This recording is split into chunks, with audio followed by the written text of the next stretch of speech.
Hello everybody, welcome back to my YouTube channel, that is the BH Law Entrance Exam by your coach Bakul Hanspal. This is Bakul Hanspal, the founder and the CEO of this very edtech startup, and this is going to be part 2 of our SLAT series जहाँ पर पहली वाली video में हमने SLAT के बारे में सब कुछ बात करी है। SLAT उसमें कौन से कैंपसेस हैं, what is the fees structure, because fees structure पूरे इंटरनेट पर ही मैं बोलूंगी गलत लिखा हुआ है। Apart from that, what do you have to do, like when you are registering, and what are the things that you need to keep in mind, what are the different campuses, which campus should you apply for, and other things. We've already discussed about those things in the previous video. This video is going to be about आपका जो upcoming paper होने वाला है 20 दिसंबर को and 28 दिसंबर को। तो आपको क्या करना है उसके लिए and everything, the strategies and all we are going to talk about in this very video. दूसरी वीडियो में हम इंटरव्यू राउंड के बारे में बात करेंगे जब आपका टेस्ट क्लियर हो जाएगा। ठीक है, without any further do let's get started. So आपका दोनों दिन एग्जाम है and I would strongly suggest, मतलब you must, you not you should but you must go for both the days. आपका जिस भी दिन हाईएस्ट स्कोर आएगा वही आपका कैलकुलेट होगा। And apart from that, if you somebody who has not seen my maybe slate का score card, right, या फिर एडमिट कार्ड, या फिर पीआई का एडमिट कार्ड बोल रही हूँ, या फिर maybe the admission letter, तो आप पिछली वाली वीडियो में जाकर देख सकते हो, जस्ट एज अ प्रूफ कि मैं ये नहीं बता रही ऐसे ही उठकर मैं बता रही हूँ। I have a solid proof for this, right. I have got the admission letter. When it cleared, of course, the this particular exam, which was the computer based, I got selected for the interview round for both SLS Pune and Noida because I had applied for both of them, and I've got the admission letters for both the colleges. So I've shown my Pune wala udhar. So just look at that. Okay, so I've not come over here out of the air saying ki, okay, I'll help you out with the SLAT exam. I have a solid proof regarding this. Therefore, I've attached that. So मेरी पिछली वाली video जाकर देख लीजिए, मैंने शुरुआत में ही बता कर रखा हुआ है। ठीक है, इसमें मेरे को टाइम वेस्ट नहीं करना दोबारा बताकर। So I just want make sure आपका टाइम वेस्ट ना हो और जल्दी जल्दी आप पता चल जाए आपको चीजें। तो सिंपल सी बात है, you must be knowing this by now. 60 marks का एग्जाम है ये, 60 मिनट्स का होता है, तो रफली 1 मिनट में एक क्वेश्चन करना है आपको। You going to get +1 for each and every correct answer, and for every incorrect answer you going to get 0। कोई नेगेटिव मार्क आपको नहीं मिलने वाला। ठीक है, sorted, cool. This is going to be computer based test, so make sure that you are comfortable with handling the mouse of the computer because we are very used to laptops, and वो mouse का थोड़ा सा हमें पता नहीं चलता है, we use a touch pad, right? So इसके केस में just go to a nearest cyber cafe or any computer that you can see, and just make sure you know how to work with the mouse, and I think सबको आता ही होगा, right? We are very tech savvy, right? Anyway, this is the thing कि जो आपको ध्यान में रखना है। एडमिट कार्ड में से बहुत सारी चीजें हैं लिखी हुई कि आपको 1.5 आवर पहले आ जाना है एग्जाम से, एंड आई थिंक बहुत सारी चीजें, बिकॉज सबको अलग अलग स्लॉट्स मिलते हैं एग्जाम के लिए, आपको टाइमिंग्स अलग अलग मिले होंगे। So it's like written there is immense frisking over there and everything is going to happen. Frisking होती है, स्टील ऑब्जेक्ट्स आपको ले जाने अलाउड नहीं होते हैं, तो कुछ स्टील का आप पहने हुए हो, and your pens, if you carry pens, आपके पेन्स बाहर फिकवा दिए जाते हैं। अदर थिंग्स कभी कभार अलाउ भी करे जाते हैं, अलग अलग सेंटर्स पे अलाउड थे, मेरे में तो एटलीस्ट वो फिकवा दिए गए थे, स्टील वाली चीजें पहनना अलाउड नहीं थी। There were lot many other things, सबके सेंटर पर अलग होता है। So it's not kind of an environment where you freak out, it's a pretty chill good environment. वो तो लिखा ही होता है सारे ही सारे एडमिट कार्ड पर कि आपको जल्दी आना होता है, ये सब चीजें हैं। Make sure reach the campus because, so the center, because center वो, because it's a kind of a computer center, it's a kind of a very big cyber cafe kind of a thing, there are lot many computers lined up, so centers दूर होते हैं, वहां पर आपको car parking की space नहीं मिलती है पास में, as far as I am able to recall। Okay, और आई थिंक आपके दोनों दिन के सेंटर एक ही होगा, as far as I know, most of the लोग का यही था, बट कुछ का डिफरेंट भी था। ठीक है, सो उसमें बेसिकली एग्जाम में इट्स अगेन सबके कंप्यूटर्स एक बार में ही, it's like you get an announcement, okay the test is going to begin, and the test stops automatically जब वो बात हो जाती है कि अनाउंसमेंट हो जाता है उधर। एंड देन एक एक इन्विजिलेटर आता है आपकी सीट पे, पहले यू गो, पहले they make sure you are the only person, you are not impersonating anybody, they're going to cross check the photo which is there on an admit card with you and everything. You need to get an Aadhaar also with you, or any kind of government ID proof with yourself. This is the other thing, let's see। देखो, आपने CLAT और relate के लिए बहुत ज्यादा prepare करके रखा हुआ है, और अगर इन दोनों एग्जाम्स के लिए आपने प्रिपेयर करके रख लिया है, so to be honest, again to be very very honest, SLAT के लिए आपको स्पेशल प्रिपरेशन की बिल्कुल भी जरूरत नहीं है अगर आपकी ये दोनों चीजें ऑलरेडी क्लियर है। अब स्लैट के लिए आपको कोई पेपर नहीं दिखेगा on the internet, you must be finding some mocks, right, on the internet, या फिर आपको हो सकता है एक आधा पेपर दिख जाए, बट ऑनेस्टली इनके previous year question papers release नहीं होते हैं। ठीक है, तो ये जो 60 मार्क्स है, इनमें से मैं आपको नहीं बोल सकती कितने मार्क्स का इंग्लिश आएगा, कितने मार्क्स का एआर आएगा, कितने मार्क्स का एलआर आएगा, कितने मार्क्स का सीआर आएगा, कितने मार्क्स का क्यूटी आएगा। ठीक है, या फिर लीगल कितने मार्क्स का आएगा। ठीक है, या फिर जीके कितने मार्क्स का आएगा, सीए कितने मार्क्स का आएगा, तो I can not comment anything on this. ठीक है, it's around, it's not something जो पहले से प्री डिटरमिन्ड होता है। लेकिन मैं आपको एक बार वो दिखाना चाहूंगी at least. This is my score card, and सारे सारे सेक्शंस 12-12 मार्क्स के हैं। ठीक है, सो इसमें लॉजिकल रीजनिंग वाज 12 मार्क्स का, reading comprehension was 12, analytical reasoning was 12, legal was 12, GK was 12। So it is not a well defined structure कि इतना इतना ही आएगा, बट मेजरली ये इतना का ही देखा गया। आपको 12-12 मार्क्स का पर दिखेगा, हो सकता है 10 मार्क का भी आ जाए, तो कुछ ऐसा आपके पास स्ट्रेट फॉरवर्ड सी चीज नहीं है, स्ट्रेट जैकेट नहीं है कि ऐसा ऐसा ही आपका पैटर्न आने वाला है। और इन्होंने लिखा हुआ है एनालिटिकल रीजनिंग। इस एनालिटिकल रीजनिंग में सिर्फ एनालिटिकल रीजनिंग नहीं आता, एक चीज याद रख लेना, इसमें क्यूटी भी पूछ लिया जाता है। ठीक है, एनालिटिकल रीजनिंग के आपको सारे टॉपिक इंपॉर्टेंट वाले मैं आपको एलिट की वीडियो में भी करा चुकी हूँ। Syllogism, very very important topic. Calendars, इसको करके ही जाना है, इन दोनों को दोबारा से रिवाइज कर लो, चाहे एआर की, ये दोनों को करके ही जाना है, पूछे जाते हैं। ये जो जो मेरे को अपने पेपर से याद आ रहा है वो मैं आपको बताती जा रही हूँ। English is pretty simple, English is the most easiest section honestly, बहुत इजी है वो।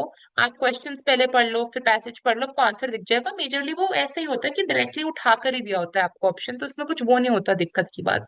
और हो सकता है कि आप एक दिन में जाओ, एक पर्टिकुलर डे में एग्जाम हो सकता है इजी है, एक में हो सकता है डिफिकल्ट है, इसलिए मैं बोल रही हूँ कि दोनों दिन जाना। ठीक है, ऐसा देखा कि पहले दिन, as far as I remember, पहले दिन एग्जाम जो था वो डिफिकल्ट आया था, दूसरे सेट जो था बहुत इजी था, दूसरे में बहुत कम बच्चे आते हैं, because people are like why to give it again. And I feel personally, even if you are sorted with CLAT and AILET and you just registered for SLAT thinking what would happen if CLAT and AILET do not go well, still you should go and attempt this because you have paid for it, and at the end of the day you get to know about things. Okay, so this is about this, कि आपको ये दोनों topic करने ही है। Clocks भी I think मेरे में पूछा गया था सेट में, तो क्लॉक्स को भी करना है। बाकी ये कोडिंग, ये कोडिंग है ना, लेटर्स वाले जो आपके सारे क्वेश्चंस है, ठीक है, अल्फाबेट, मिसिंग अल्फाबेट्स वाले है ना, मिसिंग लेटर्स वाले, इन सबको तो करना ही करना है, ये तो सब एवरग्रीन चीजें हैं जो आती है पूछी जाती हैं। तो मैंने तो सभी कवर कर दिया at the end of the day. AR में तो, एआर आपको पता भी होगा यार, आपने क्लैट के लिए भी करा था, क्लैट में पूछा भी इस साल यार, तो अगले साल भी एक्सपेक्ट कर रहे हैं कि एआर ही पूछा जाएगा। ठीक है, वो सब कुछ के पेपर में बिल्कुल एआर आया था, कुछ में थोड़ा सा सीआर आया था, और बाकी सब एआर था। तो दिस इज एलिट में तो आपने पढ़ा ही होगा, सो मेक श्योर आप एआर की कॉन्सेप्ट अच्छे से ब्रशअप करते जा रहे हो। क्यूटी भी कभी कभार इसमें पूछ लिया जाता है, क्यूटी में प्रॉफिट लॉस पूछ लिया जाता है, प्रोबेबिलिटी पूछ लिया जाता है, रेशियो पूछ लिया जाता है ना, देन परसेंटेजेस पूछ लिया जाता है ना, देन टाइम एंड डिस्टेंस के क्वेश्चन है, तो प्रोबेबिलिटी ये क्यूटी भी आपसे पूछ लिया जाता है एआर के सेक्शन में, इसका वेटेज कम होती है, बट मेक श्योर क्यूटी भी करके जा रहे हो। एंड सबसे अच्छी बात है, you would not get big big story sums, you would not get big big DIs या डेटा एंड इंटरप्रिटेशन वाले क्वेश्चंस, कितना बड़ा सा पैसेज आंसर निकालना है, नहीं, आपको एक लाइन दी होगी, एक लाइन, एक लाइन में आपको आंसर उसका लगाना होगा। सो वो जस्ट वन लाइन कि अगर अभी इतना टाइम है तो 6 घंटे बाद कितना टाइम होगा, एंड वो जो सारे क्वेश्चंस आता है, अभी जो है सेकंड हैंड क्लॉक इधर है, सेकंड हैंड, फिर वो आर हैंड कब तक कितने में आएगा, कौन सा एंगल है बीच में, अभी कितना एंगल है, ये सब चीजें एक एक लाइन वाले पूछी जाएंगी, क्लैट एलिट की तरह, एलिट जैसे पूछी जाएंगी, क्लैट की तरह पैसेजेस फॉर्मेट में नहीं पूछी जाएंगी। लीगल कैसे पूछा जाता है ma'am? Legal is same, legal के क्वेश्चंस जो है एलिट के बड़े होते हैं, to be very honest. CLAT के तो बहुत ही बड़े होते हैं, एलिट के एक्सट्रैक्ट बेस्ड होते हैं थोड़े थोड़े, बट जो स्लैट के बहुत छोटे होंगे, स्लैट के होंगे प्रिंसिपल मेंशन होगा, प्रिंसिपल, और आपको अपने एमसीक्यूज पे on the base of that principle tick करना है आंसर। कभी कभार ये बिल्कुल वो नहीं होंगे प्रिंसिपल बेस्ड, ये आपके डायरेक्टली लीगल रीजनिंग से पूछ लेंगे, कॉन्ट्रैक्ट से डायरेक्टली पूछ लेंगे। आपको 4 सिचुएशन दे देंगे, बोल देंगे कि कौन सा वॉइड कॉन्ट्रैक्ट है, एक माइनर के साथ है, ठीक है, एक किसी 38 ईयर ओल्ड मैन के साथ है, एक हाउस परचेज का है कॉन्ट्रैक्ट, या फिर एक है अ, आप डायरेक्टली किसी को सर्विसेज दे रहे हो, आप बुक सेल कर रहे हो, किसी के साथ बुक साइन करने का कॉन्ट्रैक्ट है सेल करने का, तो कौन सा वर्ड है, माइनर वाला वर्ड है। कुछ आपको डायरेक्टली ऐसे क्वेश्चन पूछे जाएंगे, तो इसमें आपको प्रिंसिपल नहीं है कि आपको प्रिंसिपल के बेसिस पर आंसर करना है, जो बाय डिफॉल्ट सी चीज होती है कि मेरे को प्रिंसिपल पता है तो उसके बेसिस पर मैं आंसर कर दूं, क्योंकि मेरे को एक्स्ट्रा नॉलेज नहीं लगानी। यहाँ वाले केस में एक्स्ट्रा नॉलेज लगानी पड़ेगी, वो प्रिंसिपल नहीं, ये स्लैट में अलग से मैं आपको चीज बता रही हूँ, ये पूछा जा सकता है। सो मेक श्योर आपके कॉन्ट्रैक्ट्स के, मैं कौन से टॉपिक बता रही हूँ ये याद रख लो, कॉन्ट्रैक्ट्स और टॉट्स, इनके आपके बेसिक कॉन्सेप्ट सारे के सारे क्लियर है कि आपको प्रिंसिपल नहीं भी आएगा आप आंसर कर पाओगे। टॉट्स में सिचुएशन पूछ लेंगे, मिलिशियस प्रोसिक्यूशन कौन सा वाला सिचुएशन बैठ रहा है, तो प्रिंसिपल नहीं दिया होगा मिलिशियस प्रोसिक्यूशन क्या, you should know what is malicious prosecution. So ये कॉन्सेप्ट आपसे पूछे जाएंगे, so you they are expecting this that you already know about this. ठीक है, तो इसलिए मैं आपको बता रही हूँ, जस्ट मेक श्योर कि आप वो चीज कर रहे हो। ठीक है, malicious prosecution, other concepts है nuisance, criminal negligence, देन आपका सिर्फ नेग्लिजेंस, क्रिमिनल नेग्लिजेंस चलो जाता है। देन जो टॉट कुछ भी हो सकता है, ब्रीच ऑफ कॉन्ट्रैक्ट नहीं होना चाहिए, वो एक चीज है ना, क्रिमिनल ब्रीच ऑफ ट्रस्ट नहीं होना चाहिए, ये सारी definitions, basic concepts of contracts and torts you should know. एंड थोड़ा सा मैं प्रेफर करूंगी कि आप थोड़ा सा आईपीसी के भी, जो बीएनएस हो चुका है, क्रिमिनल लॉ के मेजर थोड़े थोड़े कॉन्सेप्ट करके चले जाओ, house breaking, house trespass, culpable homicide, murder, rape etcetera, ये सारी चीजें भी आप एक बार देख जाओ। एंड प्रिंसिपल होगा तो समझ में आ गया, प्रिंसिपल में पता है, प्रिंसिपल देखकर आंसर करना, प्रिंसिपल नहीं है तो ठीक है। जिस भी कोचिंग में आप जाते हो उसके 2 मॉक दे दो स्लैट के, बस 2 दे दो, आपको देने की जरूरत नहीं कि आप 7-8 मॉक लेकर बैठो, 2 मॉक्स दे दो, बात को खत्म करो। ठीक है, 2 या 3 दे दो। ठीक है, आप क्योंकि आपने इतना प्रिपेयर करा हुआ है क्लैट और रिलेट के लिए, तो ऑनेस्टली आपको स्लैट में इतना नहीं है कि आप जीके बस अपनी रिवाइज कर लो। जीके सीए में मैम क्या करना है, देखो पॉलिटी, इकोनॉमी, बेसिक कॉन्सेप्ट बहुत इजी जीके आती है, एटलीस्ट इस पेपर की। कभी कभार हो सकता है एक सेट में इजी आ जाए, एक सेट में बहुत डिफिकल्ट आ जाए। रिवर्स के नाम अगेन थोड़ा आपको स्टैटिक ज्योग्राफी का आपको पता होना चाहिए। मेरा को होता है कि क्लास 11 में फिजिकल फीचर्स ऑफ इंडिया वाली जो बुक है, उसका चैप्टर है फिजिकल फीचर्स ऑफ इंडिया, वो आपको पढ़ के जाना है, इंडिया एनवायरमेंट वाली बुक का। ठीक है, हिस्ट्री में आपको मॉडर्न हिस्ट्री का क्लास 12 का, महात्मा गांधी का सिविल डिसोबीडियंस वाला चैप्टर करके जाना है। So these things you need to do, these are static चीजें बहुत पूछी जाती हैं। और आपसे करंट वाली जो सारी चीजें हैं, मैंने कॉप पर ऑलरेडी वीडियो बना के रखी हुई, कॉप वाली चीज, ठीक है, जो समिट्स हुई हैं इस साल, मीटिंग्स हुई, कॉन्फ्रेंसेस हुई हैं, इनको कर लेना है, अवार्ड्स कर लेना है, वो नॉर्मल सेम जीके जो हम कर कर चुके हैं। थोड़ा सा बस और एडिशन हो जाएगा इसमें, क्योंकि डेट, ये एग्जाम बाद में होता है तो थोड़ा सा कुछ और बढ़ जाएगा, क्योंकि अगेन 20th को है तो उनके पास थोड़ा सा और टाइम था नई चीज ऐड करने को as compare to CLAT AILET जिनमें नहीं था time. This was about this RC section we have discussed, analytical section we have discussed, GKCA section also we have discussed. Okay, logical reasoning and legal. तो देखो legal also we have discussed, logical reasoning is equivalent to CR. अभी जो analytical reasoning और logical reasoning में ना काफी overlap करते हैं क्वेश्चन, क्यूटी इसमें दे देंगे, क्यूटी कभी बार हो सकता है इसमें देते हैं, इसमें या तो सीआर के क्वेश्चन पूछ लेंगे डायरेक्टली, ठीक है, या तो इसमें हो सकता है एआर के भी पूछ लेंगे question, so it's like oh it keeps overlapping like this. So you will get a small not passage, you will get an extract 4-5 लाइनों का जो एलिट में आता है, और वो क्वेश्चन आपसे पूछेंगे, सिंपल सेम चीज that you have been doing. So इसलिए मैं बोल रही हूँ अभी के लिए जो आप फोकस करो, एआर के कॉन्सेप्ट ब्रशअप कर लो, क्यूटी के कॉन्सेप्ट ब्रशअप कर लो, जीके सी का रिविजन कर लो। ठीक है, थोड़ा सा आपको लगे आरसी में टोन्स का और पोएटिक डिवाइसेस का, इसका आप रिविजन कर लो। ठीक है, और personally I believe H S A CR के लिए कुछ करने का मन नहीं, मैंने एलिट की जो सीरीज बनाई ना उसको देख लो एलिट के कॉन्सेप्ट के लिए। ठीक है, और क्योंकि अगेन वो सीआर इतना डिफिकल्ट नहीं आता ऑनेस्टली, नहीं आता इतना डिफिकल्ट, और सीआर वीक भी है तुम्हारा, तो बाकी सारे सेक्शंस अगर बहुत स्ट्रॉन्ग है तो कवर हो जाएगा। ठीक है, इतना घबराने की बात नहीं है। लीगल के बेसिक कॉन्सेप्ट्स बताना चाहिए मैंने, कॉन्ट्रैक्ट और टॉर्ट्स पर दोनों पे वीडियो बना रखी है, उसको देख लो। वो टॉर्ट्स काफी उसमें होलिस्टिकली कवर्ड है, उसको देख लो, कॉन्ट्रैक्ट्स उसमें से देख लो, चीजें आपकी मेजरली कवर हो जाएंगी सारी, कुछ कुछ चीजें बचेंगी वो आपको करनी पड़ेंगी।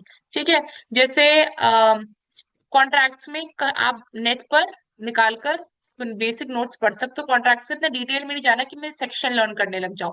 हाँ, लेकिन कॉन्ट्रैक्ट का एसेंशियल का मेजर सेक्शन जो सेक्शन 10 है वो आपको बताना चाहिए उसमें क्या क्या चीजें आती हैं। Competency to contract, lawful object, lawful consideration, free consent, not expressly declared void by law, ये कंडीशन आपको पता हो जो ये पहली चीज आती है सेक्शन 10 में। ठीक है, सेक्शन 10 बहुत इंपॉर्टेंट है इसका मेजरली। टॉर्ट्स में damnum sine injuria, injuria sine damnum, Donoghue versus Stevenson वाला case, absolute liability, vicarious liability, absolute liability में कोई एक्सेप्शन नहीं है। वाइकेरियस लायबिलिटी क्या होती है, स्ट्रिक्ट लायबिलिटी में एक्सेप्शंस होते हैं। ये सब आपको चीजें पता हो, बहुत इंपॉर्टेंट है। So we have discuss about these things majorly. The again major चीज क्या निकलती है अगर आपको करना है for preparation, give 2 marks for SLAT, brush up AR, QT, GK and CA with some more concepts for GK and CA, क्योंकि आपका अगेन कुछ दिन ऐड हो गए हैं स्लैट के लिए, एंड आरसी में tones and poetic devices, otherwise you are done for SLAT. यही 2 दिन आप दे दो एग्जाम, कैसे भी दे दो 2 दिन, just give for 2 days, once you are done, right, आपका जब भी हो जाएगा यू गेट अ परसेंटाइल। काफी लोगों को जिनकी परसेंटाइल कम भी थी, 99 पॉइंट समथिंग थी, मेरी तो उससे कम भी थी, फिर भी उनको इंटरव्यू का कॉल आया है। So interview is again the major deciding factor for you. कुछ लोगों का रिटर्न में कम आया था लेकिन their PI went really well so they got selected. कुछ लोग का रिटर्न बहुत अच्छा आया था but the PI went really bad so they couldn't get the admission letter, right? They couldn't get into SLS Pune or Noida. तो ये मैं चीज बता रही हूँ, this is the thing I have seen these things. So मैं आपको बता रही हूँ, make sure your written test is done properly so that interview भी आपका बहुत अच्छे से आए and you get a good percentile and eventually you get everything goes great for you. So just remember, ऐसा ही ऐसा आपको करना है। और पीआई के बारे में नेक्स्ट वीडियो में बात करते हैं। Till then, do like, share, comment and subscribe to my YouTube channel.